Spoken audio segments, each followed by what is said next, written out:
नमस्कार, मैं श्यामगिरी। आप देख रहे हैं टीएफडी इंडिया न्यूज 24। टीएफडी इंडिया न्यूज 24 में आप सभी दर्शकों का स्वागत है। मोदी का संकट प्रिय नेता ने इस्तीफा देकर के बढ़ा दिया।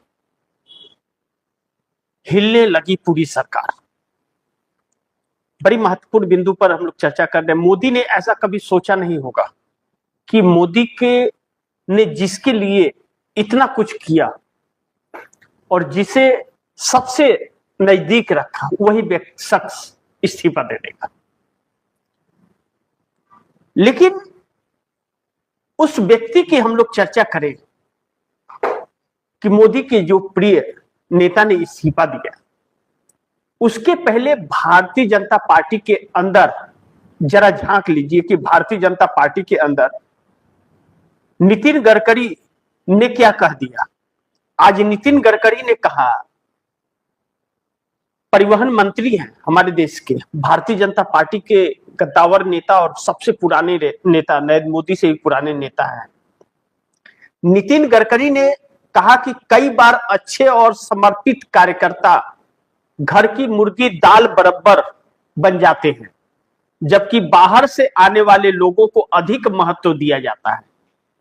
ध्यान दीजिए कि नितिन गडकरी कह रहे हैं अपनी पार्टी के खिलाफ, कह रहे कई बार अच्छे और समर्पित कार्यकर्ता घर की मुर्गी दाल बराबर बन जाते हैं, यानी कि पार्टी के हैं तो उनको महत्व नहीं दिया जाता, जबकि दूसरे दल से आने वाले लोगों को अधिक महत्व दिया जाता है, अधिक सम्मान दिया जाता है और बड़ा पद दिया जाता है। खुद की पार्टी पर नितिन गडकरी यह आरोप लगा रहे हैं। और यह नितिन गडकरी ने आरोप लगा दिया, खुद ही की पार्टी पर आरोप लगा दिया। और दूसरी तरफ खैर मान लेते हैं कि नितिन गडकरी का तो नरेंद्र मोदी से नहीं बनता। जो सुब्रमण्यम स्वामी है वह प्रधानमंत्री का चेहरा ही बदलने की बात करते हैं कि प्रधानमंत्री का चेहरा बदलो नहीं तो गुलाम बना देगा देश को। और हमारे देश की सरकार ने $12 मिलियन का सोना बेच दिया। $12 मिलियन का सोना बेच दिया आरबीआई ने, और किसी भी न्यूज चैनल पर खबर नहीं है। यह विदेशी मीडिया में यह खबर छपती है कि $12 मिलियन का सोना भारत ने बेच दिया। आज तक के इतिहास का पहली घटना है यह। एक बार मनमोहन सिंह सरकार ने गिरवी रखा था और उसे छुड़ा लिया था जब विश्व में तंगी आई थी, और नरेंद्र मोदी ने $12 मिलियन का सोना बेच दिया। क्यों बेचा? किसी से चर्चा की? सर्वदलीय कुछ बैठक बुलाया कि इतनी बड़ी आपदा है कि हमें बेचना पड़ेगा? क्योंकि 240 लाख करोड़ रुपए का तकरीबन 220 लाख से लेकर 240 लाख के करीब कर्ज है। अब सोना पर आ गया मामला बेचने का। अब बेचकर निपटारा हो रहा है। देश में जो बचा है वह अडानी अंबानी को दे देते हैं। वेदांता ने अडानी के खिलाफ बोल दिया तो उसके कंपनियों पर छापा पड़ने लगे। अडानी के खिलाफ नहीं जा सकते और अभी सोना बेचना शुरू कर दिए हैं और देश अडानी को लुटाना। तो नितिन गडकरी ने सरकार की सच्चाइयां बता दी कि घर की मुर्गी साख बराबर। अपने जो पुराने वरिष्ठ नेता और जानकार नेता हैं उनको साख के बराबर समझा जा रहा है, और दूसरे दल से आए हुए नेताओं को सम्मान और बड़ा पद दिया जा रहा है। जिसे घोटालेबाज बताया जा रहा है उसी को अलग अलग बड़े बड़े मंत्रालय दिए जा रहे हैं। दूसरी तरफ तो गडकरी को मान लेते हैं कि गडकरी मोदी के नजदीक नहीं है, मोदी के खिलाफ बोलते रहते हैं, मान लिए। मुरली मनोहर जोशी को भी मान लिए, मोदी के खिलाफ बोल रहे, उनको 70 साल में मार्गदर्शक मंडल में दे दिया था। तो सुब्रमण्यम स्वामी को भी मान लिए। लेकिन मोदी ने जिसके ऊपर पूरी गोदी मीडिया की टीम लगा करके चेहरे को चमकाने की कोशिश की, अन्नामलाई तमिलनाडु के, उस अन्नामलाई ने एक झटके में जो मोदी के मुंह पर इस्तीफा मार दिया कि ए पकड़ो, हमें इस पार्टी में नहीं रहना है क्योंकि यहां बोलने की आजादी ही नहीं है। यह आरोप लगाया कि बोलने की आजादी ही नहीं है। या लो हमें नहीं चाहिए, हमें रहना ही नहीं है, हम अपनी नई पार्टी बनाएंगे। अन्नामलाई अब अपनी पार्टी बनाएंगे। हालांकि वह सफल होंगे कि नहीं यह तो अलग की बात है, लेकिन तमिलनाडु में भाजपा के हालात को देख करके और आने वाले दिन नरेंद्र मोदी के क्या होंगे यह देख के नरेंद्र मोदी का साथ छोड़ना उचित समझा। और अन्नामलाई नरेंद्र मोदी के इतने नजदीक थे कि कोई नहीं पहुंच सकता था, लेकिन अन्नामलाई पहुंच जाते थे। अब अन्नामलाई ने इस्तीफा दे दिया और वह अपनी पार्टी बनाएंगे। बड़े नेताओं में माने जाते थे और तमिलनाडु के नंबर 1 नेता माने जाते थे। भाजपा के नंबर 1, उन्हीं के बाद काउंटिंग शुरू होती थी। तो तमिलनाडु से भी इनका वारा न्यारा हो गया। अब ऐसे में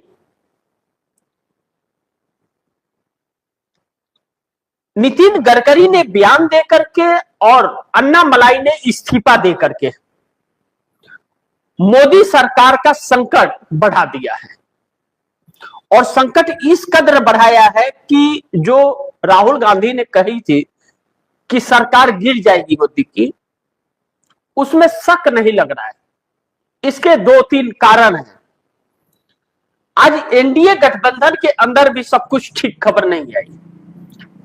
एनडीए गठबंधन के अंदर महाराष्ट्र से शुरुआत हुआ कि अब्दुल सत्तार शिवसेना के नेता हैं, एकनाथ शिंदे शिवसेना के नेता है अब्दुल सत्तार ने भारतीय जनता पार्टी पे आरोप लगाया और अब्दुल सत्तार ने कहा कि हमारी सहयोगी बीजेपी शिवसेना का सिर कलम करने का काम कर रही है।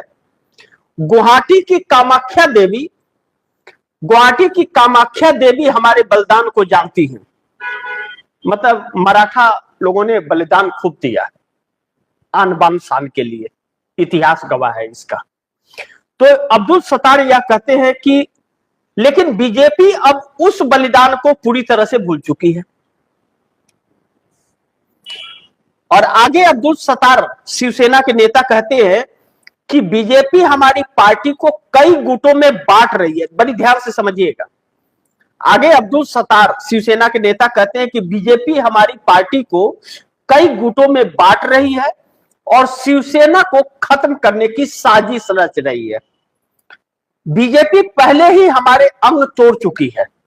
यानी कि उद्धव ठाकरे और शिवसेना को अलग 2 टुकड़े जो हो गए, तो पहले ही अंग तोड़ चुकी है शिवसेना की। अब उनका मकसद हमारा सिर तोड़कर हमें राजनीतिक रूप में समाप्त करना है। यानी कि एकनाथ शिंदे को पूरी तरह से तहस नहस कर दिया तो फिर राजनीति समाप्त है। उसके बाद शिवसेना खत्म हो गई। अब एकनाथ शिंदे खत्म तो शिवसेना का सिंबल खत्म, क्योंकि उद्धव ठाकरे से सिंबल छीन लिया गया है। ऐसे में आगे जो अब्दुल सत्तार ने कहा, शिवसेना के नेता ने कहा कि मेरे नेता जो भी फैसला लेंगे मैं उससे पूरी तरह स्वीकार करूंगा। कारण यह है कि अगर हम बीजेपी के साथ रहते हैं और उसके प्रभुत्व में काम करते हैं तो शिवसेना का अस्तित्व बहुत मुश्किल हो जाएगा। यह किसने कहा? यह अब्दुल सत्तार शिवसेना के नेता ने कहा कि हमारा अस्तित्व खत्म हो जाएगा। अब ध्यान दीजिएगा, यह एनडीए के अंदर महाराष्ट्र से यह चीजें निकल करके आई। शिवसेना एकनाथ शिंदे के नेता अब्दुल सत्तार का कहना है, यह बयान दिया है। उधर ललन सिंह ने क्या बयान दिया एनडीए गठबंधन के? ध्यान रखिए, एकनाथ शिंदे के पास 54 विधायक महाराष्ट्र सरकार में समर्थन दे रहे हैं, 7 सांसद नरेंद्र मोदी को समर्थन दे रहे हैं। अब ललन सिंह ने जो कल बयान दिया और कार्यकारी की बैठक बुलाई गई, ललन सिंह ने यह कहा कि भाजपा गलतफहमी के शिकार न हो। यह ध्यान रखे कि नीतीश कुमार के समर्थन से ही बिहार में और केंद्र में दोनों में सरकार चल रही है। ललन सिंह ने साफ तौर पर कहा कि भाजपा गलतफहमी में न रहे। बिहार और केंद्र दोनों में नीतीश के समर्थन से सरकार चल रही है, यह ध्यान रखे। हम बदलना भी जानते हैं। और एकनाथ शिंदे की तरफ से यह बयान आना। नीतीश कुमार के 85 विधायक और 12 सांसद है, मुख्य अहम घटक दल का यह बयान है। और अब नितिन गडकरी के बयान को फिर से आप दर्शकों के सामने पढ़ देता हूं, जो परिवहन मंत्री मोदी सरकार में है, और ललन सिंह कैबिनेट मंत्री में है नरेंद्र मोदी के। अभी तक नरेंद्र मोदी की भाषा बोलते थे, अब नीतीश की भाषा में उन्होंने समझाया है। नीतीश कम, अब ललन सिंह ज्यादा जेडीयू की तरफ से बोलने लगे हैं। तो नरेंद्र मोदी को सीधा जवाब दिया है कि देख लीजिए, बिहार में और केंद्र में दोनों हमारे समर्थन से सरकार है, वरना सरकार गिर जाएगी। अब नितिन गडकरी भारतीय जनता पार्टी के नेता कहते हैं कि कई बार अच्छे और समर्पित कार्यकर्ता घर की मुर्गी दाल बराबर बन जाते हैं, जबकि बाहर से आने वाले लोगों को अधिक महत्व दिया जाता है। हेमंत बिश्व शर्मा, शुभेंदु अधिकारी और भी बहुत सारे लंबे लंबे नाम हैं जो दूसरे दल से आए हुए हैं, उन्हें बड़ा बड़ा स्थान दे दिया गया है। अब ऐसे में नितिन गडकरी का भी गुस्सा फूटा। अन्ना मलाई जिसके लिए नरेंद्र मोदी ने अपने दिल से लगा के रखा और उनके चेहरे को देश के सामने प्रेजेंट किया, उन्हें एक बहुत वरिष्ठ नेताओं में एक शामिल करा दिया, इतना उनका नाम करा दिया भारतीय जनता पार्टी के रूप में तमिलनाडु के अंदर। और अन्ना मलाई ने एक झटके में इस्तीफा फेंक दिया, ये पकड़ो। और यह आरोप लगाते हुए कि भारतीय जनता पार्टी के अंदर, यह आरोप लगाया कि भारतीय जनता पार्टी के अंदर बोलने की इजाजत नहीं है। यह आरोप लगाया कि बोलने की इजाजत नहीं है और भविष्य नहीं है बीजेपी के अंदर। यह आरोप लगा करके इस्तीफा दे दिया। उसके बाद नितिन गडकरी का भी बयान आ गया, शिवसेना का भी बयान आ गया। शिवसेना के अब्दुल सत्तार ने बयान दे दिया। लेकिन अब्दुल सत्तार ने जो आखिरी शब्द बोले हैं भारतीय जनता पार्टी को लेकर के, जो मुख्य अहम घटक दल हैं, केंद्र में और महाराष्ट्र सरकार में दोनों में समर्थन है, कह रहे बहुत दिलचस्प बात कही है कि मेरे नेता जो भी फैसला लेंगे मैं उसे पूरी तरह स्वीकार करूंगा। यानी कि एकनाथ शिंदे जो भी फैसला ले हमें स्वीकार है। कारण यह है कि अगर हम बीजेपी के साथ रहते हैं और उसके प्रभुत्व में काम करते हैं, यानी कि उसके अंडर काम हम करेंगे, तो शिवसेना का अस्तित्व समाप्त हो जाएगा, नामो निशान खत्म हो जाएगा, मुश्किल में आ जाएगा अस्तित्व। अब इन्हीं चीजों को देख करके तो यही सेम समस्या जेडीयू के अंदर नीतीश कुमार की पार्टी में थी। तो आनंद मोहन सिंह ने बगावत कर दी। तो आनंद मोहन सिंह का जेडीयू को खत्म करने का इरादा नहीं था। आनंद मोहन सिंह जेडीयू को नींद से जगाना चाहते थे और उन्होंने जगा दिया। यह नतीजा रहा कि ललन सिंह के बयान ने मोदी सरकार की संकटें और बढ़ा दी हैं और राष्ट्रीय कार्यकारी की बैठक ने नरेंद्र मोदी के होश ठिकाने ला दिए हैं। लेकिन